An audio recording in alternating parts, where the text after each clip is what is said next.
Hello nerds. So it is Friday, December 22nd, and I need a video. My creepy Christmas reading vlog is not ready yet. It will be ready early next week, maybe like the day after Christmas. So I need a video to put up this weekend, and I figured that since I'm relatively new in these parts, even though I've been technically making videos for 2.5 years, 2 years now, almost 2 years, 2 years in March, that it would be a good idea to do the Booktube newbie tag since I'm fresh to being public, my videos being public, and let anyone who stumbles upon this channel have some answers. I actually have not looked at these questions yet, so we'll see how I do with answering them on the fly. Okay, so first question. I looked this up. This is from the very first Booktube newbie tag. I'm sure people have edited the questions or adjusted them since, but I didn't.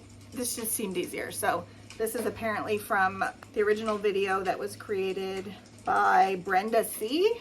in 2014. Okay, so first question. Why did you start this channel? The true answer is I don't know.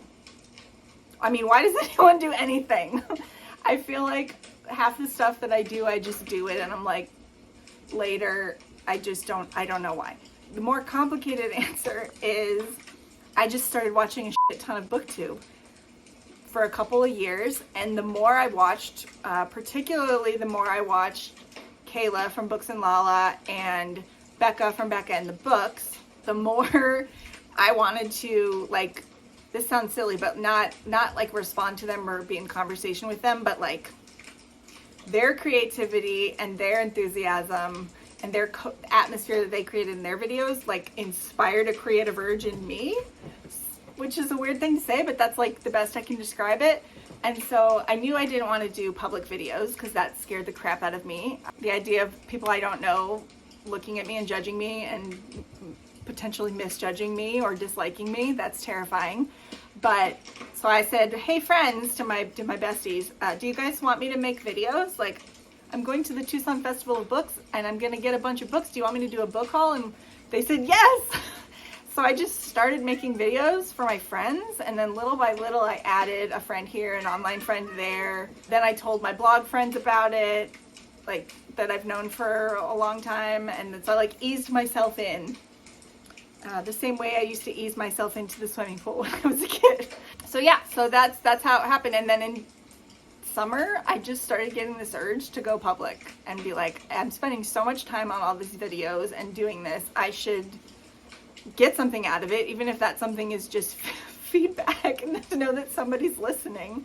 Although it would be nice to get some money out of this so I can, like, at the very least pay for my book habit. But yeah, that's why I started the channel.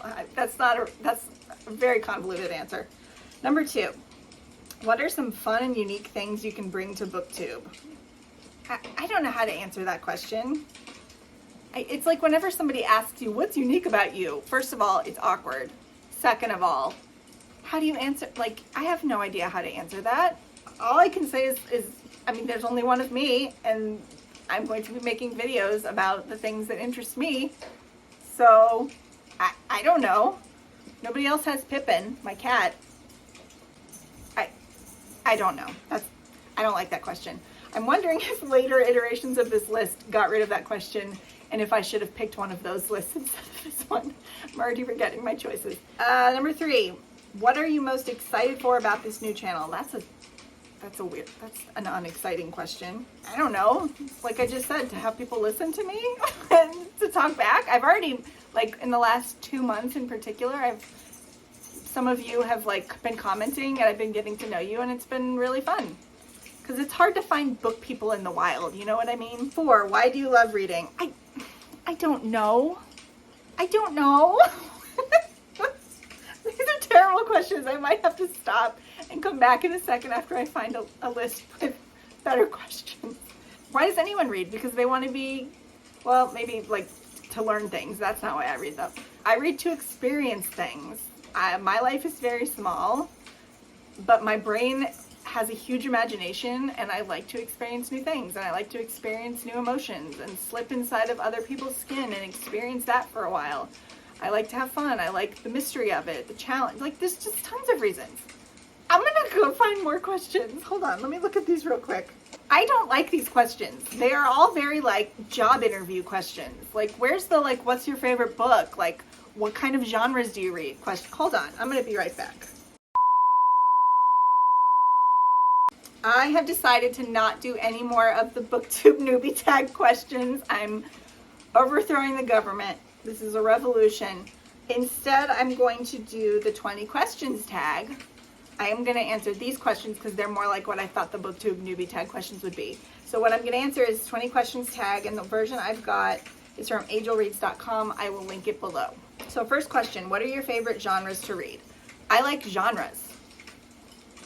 So, I mean, the easy answer is fantasy, because when you look at my wrap up in a couple of weeks, you'll see that the biggest chunk of books I read is by far fantasy.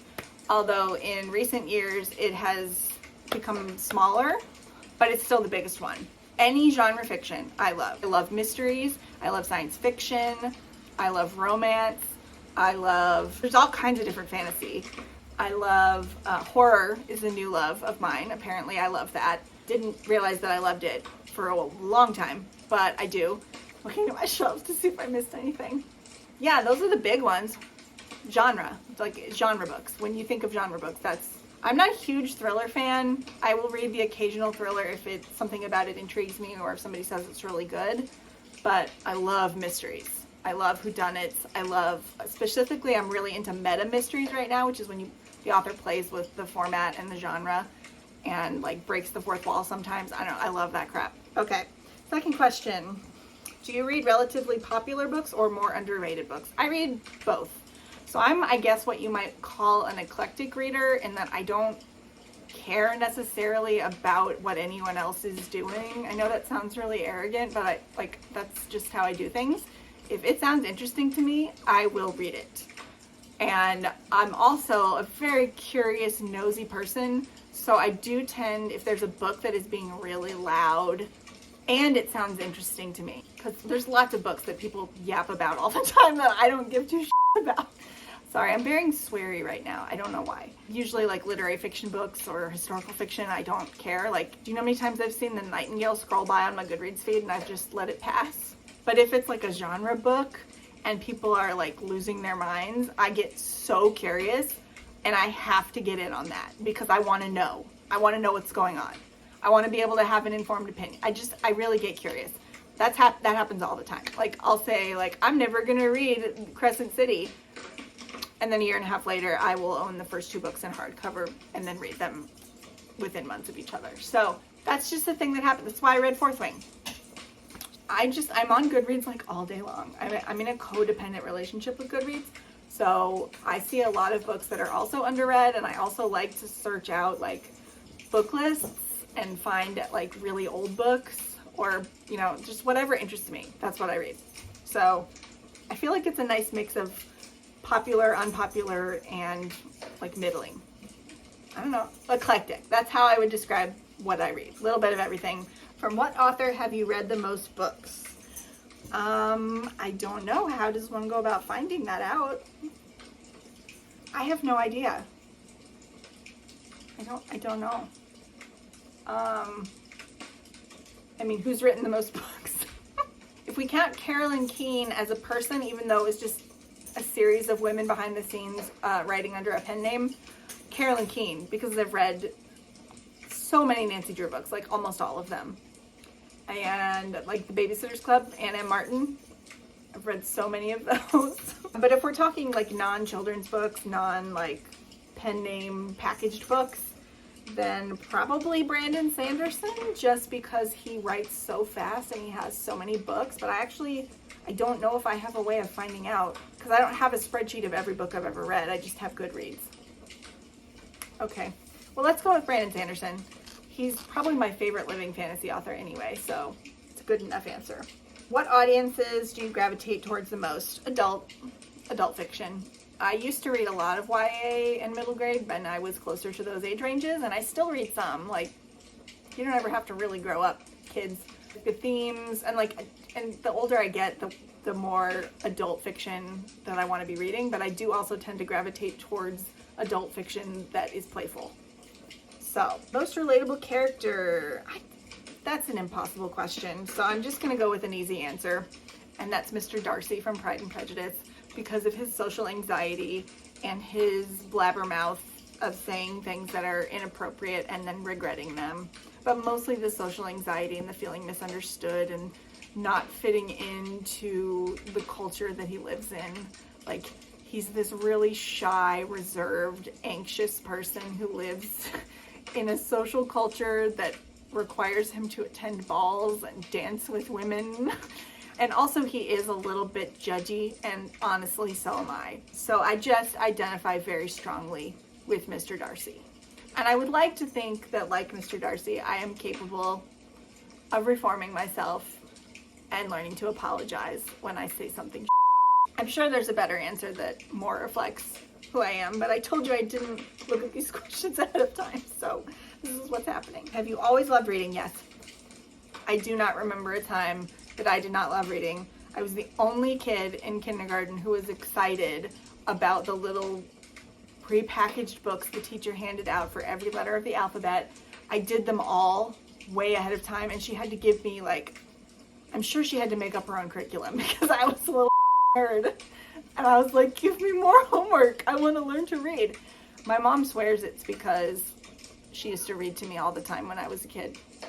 But she also read to my sister, so my sister doesn't read that much. So I think I was just predisposed to love reading, and I was always going to end up here, I guess.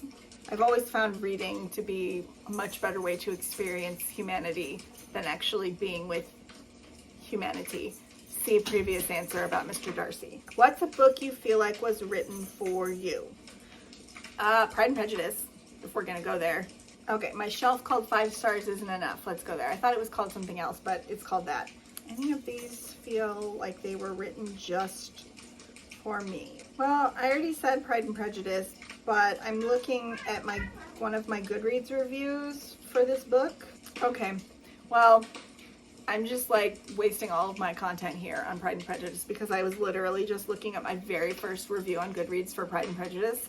I've read it, it looks like 3 times since then. But the first time, October 2010, it literally says, every time I read this book, I feel like it was written just for me. I feel like you don't believe me, so there you go.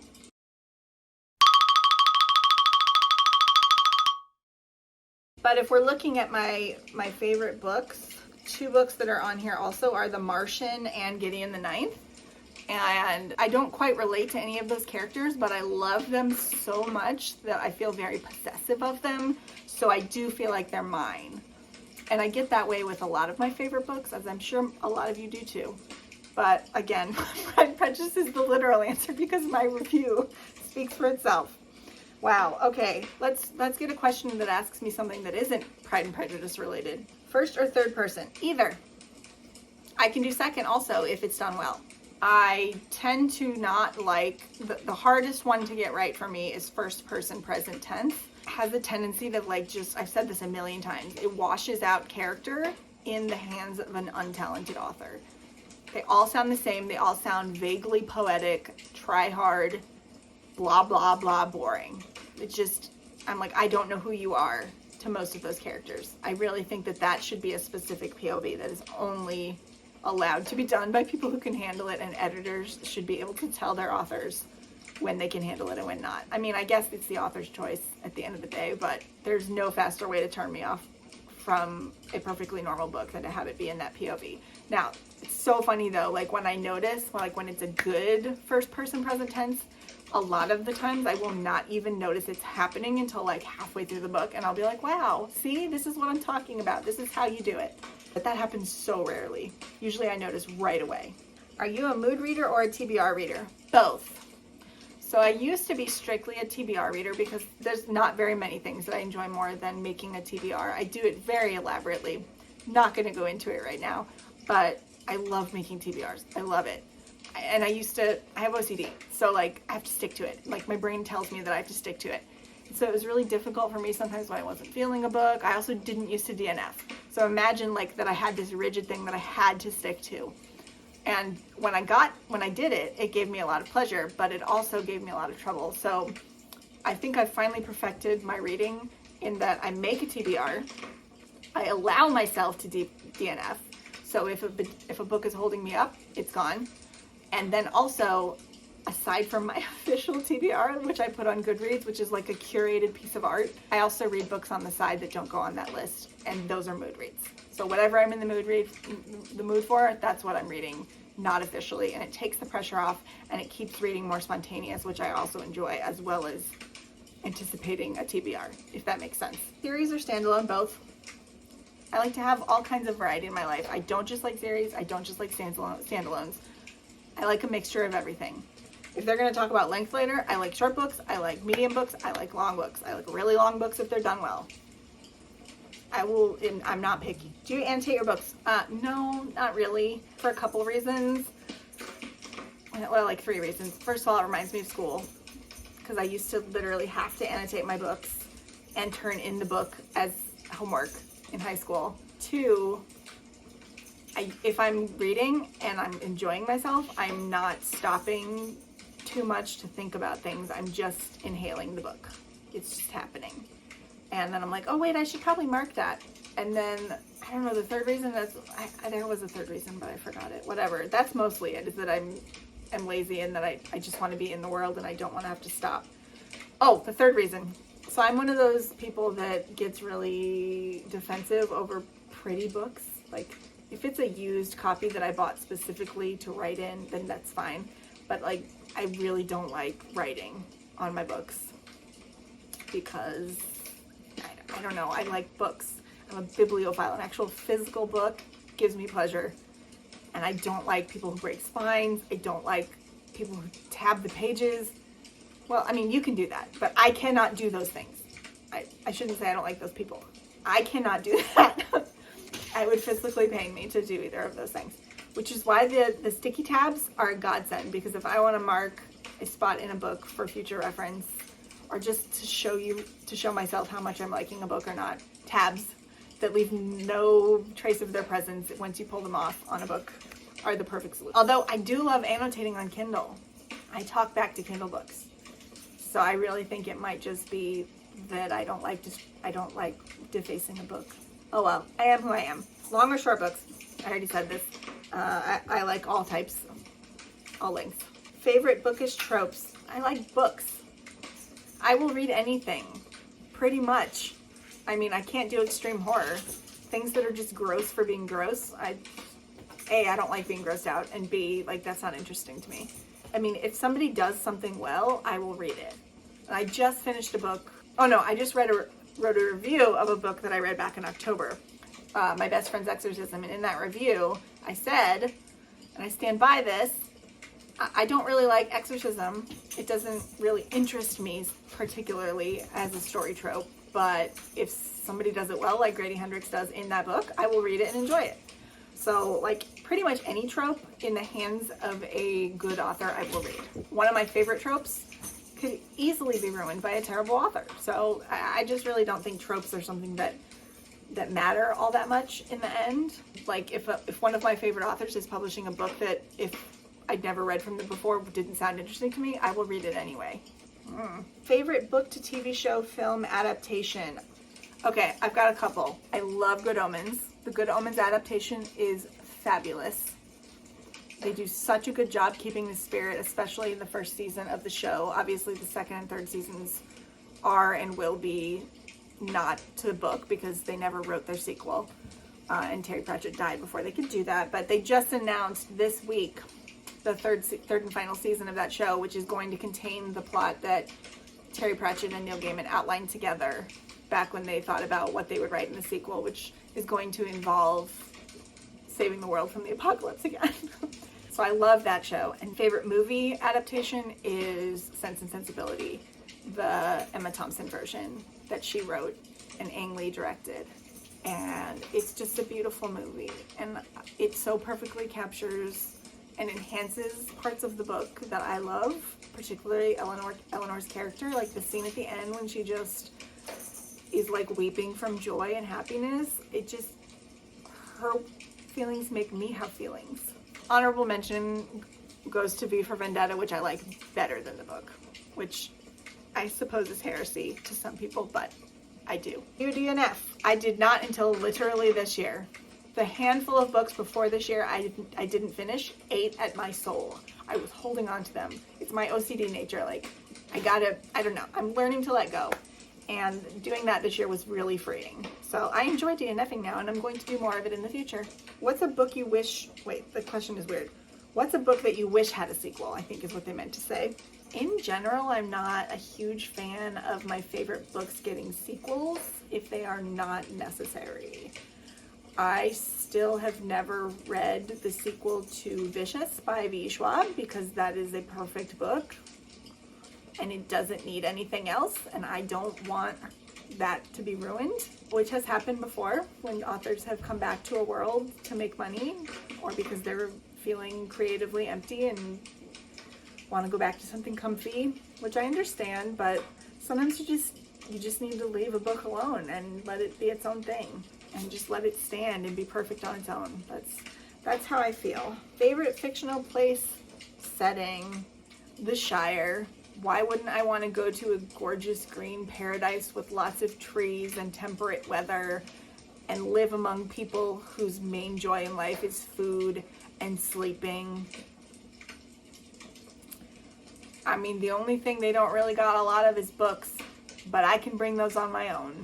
Ebooks, audiobooks, or physical books? All three. I just got a Kindle, and I do actually, for years I said I can't pay attention to ebooks, and I still cannot pay attention as well on ebooks as I can on physical books, because I miss the paper and the smell, and I like to play with the pages while I'm reading. It's a stim for me, which I just learned within the last several years. I used to drive my family insane, and especially my sister. Like, she would yell at me and make fun of me for flipping the pages, but it's a stim. And it was a compulsion. Like, I literally could not stop myself from doing it. And also I get a lot of pleasure out of doing it, so I'm not going to stop ever. And I live alone now, so I can do whatever I want. Anyway, yeah, and I love audiobooks. If there's a bad narrator though, I have to stop because bad narrators ruin audiobooks. Good narrators make them better. What's your preferred page length for book? They already asked this. Oh wait, no they didn't, not really. I don't have a preferred page length. If a book is working and the author knows what they're doing, the story will be exactly the length that it needs to be. And that is my preferred page length.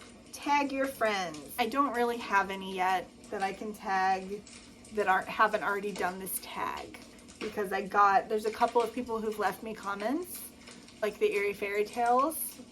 I think that you've already done the Booktube newbie tag, but if you haven't, feel free to do this tag. But also, if any of you are newish to Booktube and would like to do the tag, consider yourself tagged. And I will link the 20 questions down below. If you have any questions you would like me to answer, questions down below. And also you can leave me, if you don't have any questions, you can just leave me like question marks. Is there a question mark emoji, or you can just leave me like 3 question marks? That's fine too. Yeah, I'm gonna go ahead and get this edited and up real quick. And the next time you guys see me, it will be with my creepy Christmas reading vlog. I'm gonna go have Christmas with my mom and finish up my creepy Christmas reading vlog. And I'll see you guys later. Farewell.